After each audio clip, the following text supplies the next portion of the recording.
Welcome into SportsSource.tv. We appreciate you being here for our overtime segment. 2 weeks in a row, it's been on Steve Spurrier. Interesting. This segment, of course, is always brought to you by Jinx Logos. You see the phone number right there on your screen, 865-755-7767. I can't see it on my screen, so I have to look at a monitor over there, and my eyes aren't good. So whatever it says on the screen, that's what you need to call to get in touch with Jimmy Andrews. And when you call that number, you'll get Jimmy. He is a owner worker. He does all the stuff. He is fantastic, can really help your business. If you have a small business, let me tell you, this guy has the prices that can help you promote your job, your business to outside sources, help you grow your businesses. It's like hiring an extra employee. You just don't have to pay the guy, and you don't have to pay him huge amounts of health benefits or anything like that. Just buy the T-shirts, buy the caps, that's it. But he will work for you. Jinx Logos. All right. Guys, Steve Spurrier had a bizarre press conference this week in which he called out his enemies and South Carolina's enemies. Mainly, it was Mark Bradley of the Atlanta Journal-Constitution who wrote something pretty mild. He simply said, I think that Spurrier's he's on the descent. I don't think he'll be around for 25 SEC media days. He was at 23 this year. He said if he does get to 25, he won't go far past it. It was not that big of a deal. The State, which is the Columbia newspaper, picked it up and ran it, and that's where Spurrier lost his mind. Yeah, we just need to understand that. And I'm really speaking to the South Carolina Gamecocks. This is just a message for them. I want to talk about this situation, and then I'm not going to talk about it anymore throughout the year. But now that we're 7-6, some of our enemies out there will want to make you think that Spurrier's getting old and he can't do it anymore. And they'll try to convince our people that our 7-6 is not as good as some other schools' 7-6s. They'll try to do that. But we got to understand that we have some enemies out there. And that it happened to me early at Florida when we started kicking everybody's butt pretty good down there. All of a sudden, they didn't like the Florida coach. They used to talk nicely about the Florida coach because the Florida coach didn't beat anybody much, or beat them enough. I remember one time Vince Dooley said Galen Hall is as good a coach as they can hire in Florida. And then when I got down there, we beat Georgia 2 or 3 times. A guy from Atlanta wrote, Spurrier will flame out. He won't make it. He's arrogant. He's cocky. He can't recruit because nobody likes him. And he won't last down there. Well, after beating them about 11 out of 12, he finally quit writing that.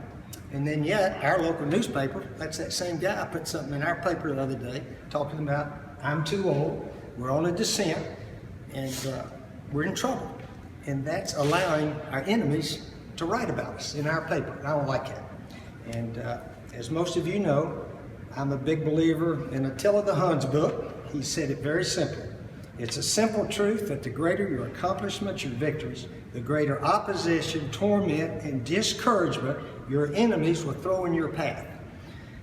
Expect it and don't become a victim of it. Expect it. So I'm telling our fans, expect those people that are our enemies to talk bad about us. We finally won enough games, although it wasn't all that much last year, but we finally won enough that they're trying to convince us that my age has something to do with it, and I can't coach anymore. Jeff Guy, our team doctor, told me that physically and mentally, I'm about like a 55-year-old guy. I can still call the plays, I can still run the show, and I plan on coaching a long time. Chuck Allen, one of the trustees here, sent me a copy of a letter he sent to the board. They want to name the field here at Williams Brice Stadium after me. I wrote back, and I said, wait 5 or 6 years, so maybe I'll be finished then. If you want to do it then, consider it at that time.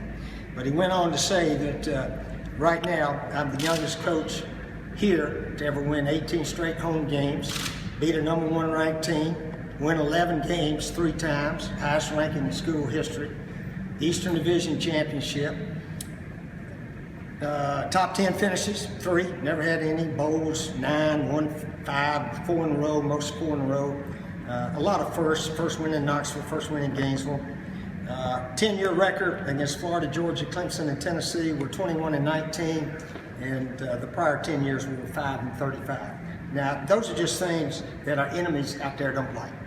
And again, when I say that, the enemies out there are going to tell you they're not our enemies, but they're talking negatively about me and South Carolina, and I'm sick of it. And this is the last time I'm going to talk about this. I'll take it a step further than his doctor. I agree. I think he's got the body of a 55-year-old, but I think he's got the mind of a 15-year-old. You look at Steve Spurrier, and we've said this before. I've said it before. I think he's basically a 15-year-old bully in the playground. He takes shots at anybody, says a lot of rotten stuff about people. In that clip, he brings up Galen Hall just for the sake of dissing on Galen Hall. You know, he didn't win enough. Everybody liked him. Me, they didn't like me. You know, and then if somebody dares to write something that really wasn't that negative, I mean, he gets all mad, like a bully getting punched for the first time. He's like, whoa, you're not supposed to do this. I'm just amazed that he continues to do this stuff, and I wonder how much longer South Carolina fans are going to buy it if he keeps going 7-6. If he goes back to 11-2 every year, they're going to be all up in arms defending him. But if he pulls another 7-6, I think the jury's out. Your thoughts on his decision to come out and rant like that? Jimmy, you've known him longer than anybody. Yeah, it strikes me as being very immature, and what he did with Ron Morris, kicking him out of press conferences and stuff, is unacceptable and immature behavior on his part. I think the older he gets, the more sensitive he gets. He's been sensitive, but I think it's even worse now as he gets older. And now, of course, this is an effort to have the South Carolina fans rally behind him and say, "Oh, Coach, you're so great." That he lives for that. He loves people talking about how great and how smart he is. Guys, the bottom line is, you know, a lot of this, Mark Bradley, you know, he keeps going on about how everybody's trying to say I'm old. People are recruiting me. Bottom line is, last December, South Carolina writer asked him how many more years you're going to coach, and he said 2 or 3. I used to say 5. Now I say 2 or 3. Their recruiting immediately went downhill, so now he acts like he's angry at everybody else for saying that. He ought to be yelling at himself. He's the one that cut his own throat. Well, and this is just common sense, right? I mean, there's a certain point where you can't coach anymore. There's a certain point where people retire. I mean, yes, he's getting old. I don't know why that's such a shock to his system when somebody comes out and says that. That I don't understand. The bully mentality, I can kind of see that too. But then again, if it is affecting recruiting, I think he had to come out and say, look, this isn't going to happen. I think he had to come out and at least stand up for himself because he's taken all these shots. So from that perspective, I don't necessarily blame him for calling his own press conference because we give him that type of clout and saying, hey, I want to talk to the media and I want to set the record straight. I think that's what he had to do. But well, wait a minute. But he said it at the SEC spring meetings. He said it at SEC football media days, and he said it at the ESPN car wash. But everybody else was talking during those days too, right? Yeah, but he got full coverage. I think he got everybody's attention by doing it on his own time when nobody else was there at the press conferences too. I guess. I think the part to me that's nuts is the going on about enemies. Our enemies are out to get us. Yeah, our man, and enemies, our our newspaper. enemies. It's Nixonian. I mean, really, the Atlanta paper is out to get you, Steve Spurrier, because they're trying to help the Georgia Bulldogs. I mean, go ask Mark Richt how big of a fan the Atlanta paper is. Yeah, Mark Bradley writes great stuff about Rick. And that was the silliest part of it I saw. That is a head coach at that level trying to find any little thing to rally up his so-called troops. That's what Bruce would do. That's what Conzo would do. That's what those guys do behind closed doors. They don't come out front and tell the world about it. But he's right from a standpoint. Us as Tennessee fans, we get excited about a coach that's really bad. We get when I was coaching over at UT, we didn't want the bad coaches to leave the league because I knew every year we played Darren Horn twice. Right. We're beating Darren Horn at South Carolina twice.